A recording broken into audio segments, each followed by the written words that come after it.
saya Uswatun Hasanah NIM 222611 akan mempresentasikan materi yang pertama, yaitu tentang pengertian multikultural. Akar kata multikulturalisme adalah kebudayaan. Secara etimologis, multikulturalisme dibentuk dari kata multi atau banyak, terus kultur budaya, dan isme aliran atau paham. Secara hakiki, dalam kata itu terkandung pengakuan akan martabat manusia yang hidup dalam komunitasnya dengan kebudayaannya masing-masing yang unik. Multikulturalisme berhubungan dengan kebudayaan dan kemungkinan konsepnya dibatasi dengan muatan nilai atau memiliki kepentingan tertentu. Jadi, multikulturalisme adalah suatu paham, corak, kegiatan yang terdiri dari banyak budaya pada suatu daerah tertentu. Multikulturalisme merupakan lawan dari monokulturalisme yang telah menjadi norma. Multikulturalisme bertentangan dengan monokulturalisme dan asimilasi yang telah menjadi norma dalam paradigma negara-negara nation state sejak awal abad ke-19. Multikulturalisme mulai dijadikan kebijakan resmi di negara berbahasa Inggris yang dimulai di Kanada pada tahun 1971. Kebijakan ini kemudian diadopsi oleh sebagian besar anggota Uni Eropa sebagai kebijakan resmi dan sebagai konsensus sosial di antara elit. Dalam perkembangannya, gerakan pendidikan tentang budaya majemuk atau multicultural education mencapai puncaknya pada dekade 1970 sampai 1980-an, terutama di lembaga-lembaga pendidikan Amerika Serikat. Secara sederhana, multikulturalisme dapat dipahami sebagai bagian masing-masing kelompok bersedia untuk menyatu tanpa mempedulikan keragaman budaya yang dimiliki. Multikulturalisme di Indonesia merupakan suatu hal yang tidak dapat dihindari. Namun pada kenyataannya, kondisi demikian tidak pula diiringi dengan keadaan sosial yang membaik. Bahkan, banyak terjadinya ketidakteraturan dalam kehidupan sosial di Indonesia pada saat ini yang menyebabkan terjadinya berbagai ketegangan dan konflik. Seiring dengan perkembangan zaman yang dipengaruhi oleh adanya globalisasi, banyak terjadi krisis sosial budaya yang terjadi di masyarakat. Misalnya, seperti merosotnya penghargaan dan kepatuhan terhadap hukum, etika, moral, dan kesantunan sosial. Semakin meluasnya penyebaran narkotika dan penyakit-penyakit sosial lainnya.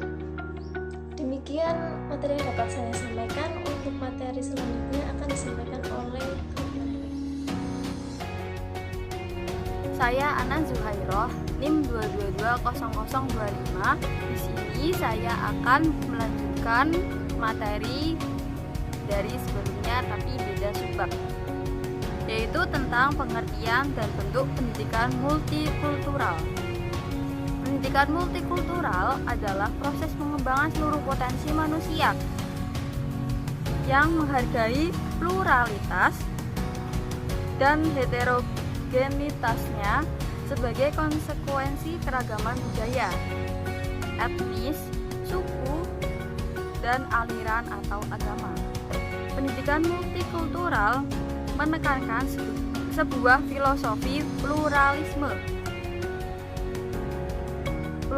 budaya ke dalam sistem pendidikan yang didasarkan pada prinsip-prinsip persamaan atau equality, menghormati dan menerima serta memahami adanya komitmen moral untuk sebuah keadilan sosial. Pendidikan multikultural berawal dari berkembangnya gagasan dan kesadaran tentang interkulturalisme sesuai Perang Dunia II.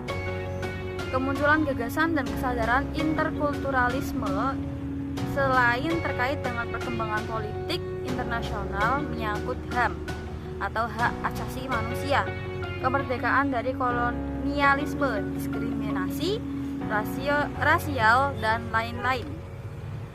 Karena meningkatnya pluralitas di negara-negara barat sendiri, sebagai akibat dari peningkatan migrasi dari negara-negara baru merdeka ke Amerika dan Assalamualaikum Eropa. warahmatullahi wabarakatuh.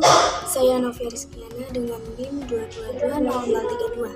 Nah, kali ini saya akan melanjutkan penjelasan materi mengenai kultur dan etnis.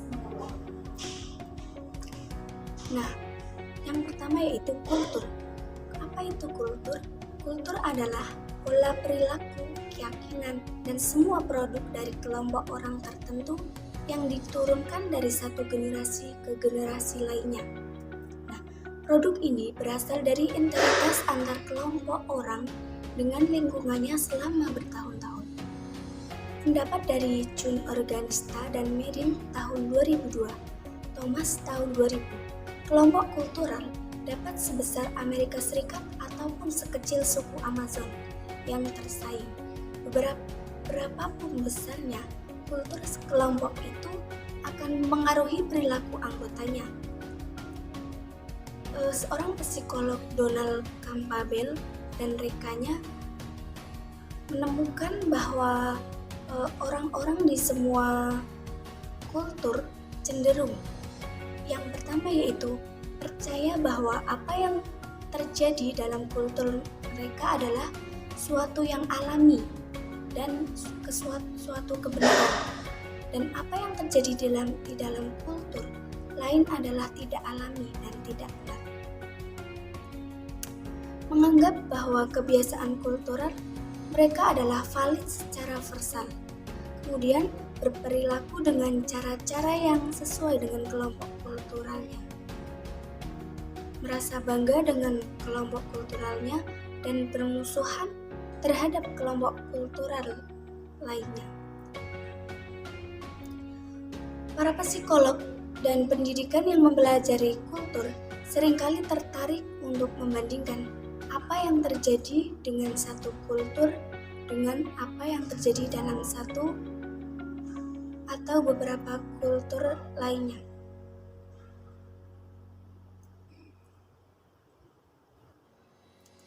Nah, sekarang kita masuk pada pengertian etnis.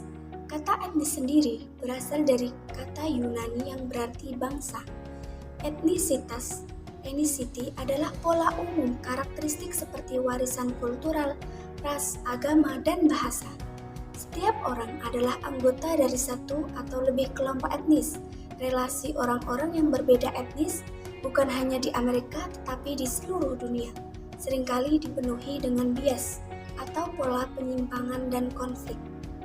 Sedangkan ras sendiri yang didiskreditkan sebagai konsep biologi adalah klasifikasi orang atau makhluk hidup lainnya berdasarkan karakteristik psikologi tertentu. Istilah ini tidak pernah memuaskan untuk mendeskripsikan orang dalam pengertian ilmiah, sebab manusia sangat beragam sehingga tidak bisa dikotak-kotakan secara ketat dalam kategori rasial. Kata ras dipakai secara longgar untuk segala sesuatu, mulai dari adat, agama, sampai warna kulit. Seorang psikolog sosial yang bernama James Jones menunjukkan bahwa orang sering menstereotipkan orang lain berdasarkan alasan ras dan secara keliru mengklasifikasikan mereka sebagai ras yang kurang atau lebih cerdas, lebih kompeten, bertanggung jawab, atau kurang bisa diterima secara sosial. Meskipun istilah ras masih dipakai dalam kosakata di Amerika, kita di sini akan memakai istilah etnis atau etnisitas. Kurang lebihnya seperti itu penjelasan dari saya. Kurang lebihnya mohon maaf. Wassalamualaikum. Baik, nama saya Ella Mubarokah dengan NIM 2220022. Di sini saya akan melanjutkan materi selanjutnya yaitu tentang gender. Gender adalah kajian perilaku atau pembagian peran antara laki-laki dan perempuan yang sudah dikonstruksikan atau dibentuk di masyarakat tertentu dan pada masa atau pada waktu tertentu pula. Gender ditentukan oleh sosial dan budaya setempat, sedangkan seks adalah pembagian jenis kelamin yang ditentukan oleh Tuhan. Misalnya, laki-laki mempunyai penis, memproduksi sperma dan menghamili, sementara perempuan mengalami menstruasi, bisa mengandung dan melahirkan serta menyusui dan menopause. Dalam konsep sosiologi, gender mengacu pada sekumpulan ciri-ciri khas yang dikaitkan dengan jenis kelamin individu seseorang dan diarahkan pada peran sosial atau identitasnya dalam masyarakat. Bentuk hubungan gender dengan seks atau jenis kelamin adalah sebagai hubungan sosial antara laki-laki dengan perempuan yang bersifat saling membantu atau malah sebaliknya, yaitu saling merugikan, serta memiliki banyak perbedaan dan ketidaksetaraan. Hubungan gender berbeda dari waktu ke waktu dan antara masyarakat satu dengan masyarakat yang lain akibat perbedaan suku, agama, status sosial maupun nilai tradisi dan norma yang dianut. Selanjutnya, dalam konsep gender yang dikenal adalah peran gender individu di masyarakat, sehingga orang mengenal maskulinitas dan femininitas sebagai ilustrasi sesuatu yang dianggap maskulin dalam satu kebudayaan bisa dianggap sebagai feminim dalam budaya yang lain. Dengan kata lain, ciri maskulin atau feminim itu tergantung dari konteks sosial budaya, bukan semata-mata pada perbedaan jenis kelamin. Terus pemakaian gender dalam wacana feminim yang pertama adalah dicetuskan oleh Anne Oakley. Perbedaan antara seks atau jenis kelamin dan gender adalah bahwa yang pertama berkaitan erat dengan ciri-ciri biologis dan fisik tertentu, kromosom dan genitas atau eksternal maupun internal. Sementara identitas gender lebih banyak dibentuk oleh persepsi sosial dan budaya tentang stereotip perempuan dan laki-laki dalam sebuah masyarakat. Karena gender ditemukan secara sosial, maka ideologi dan wawasan suatu masyarakat atau suatu bangsa turut serta membangun gagasan tentang identitas ini. Mungkin cukup sekian dari saya, kurang lebihnya mohon maaf. Assalamualaikum warahmatullahi wabarakatuh.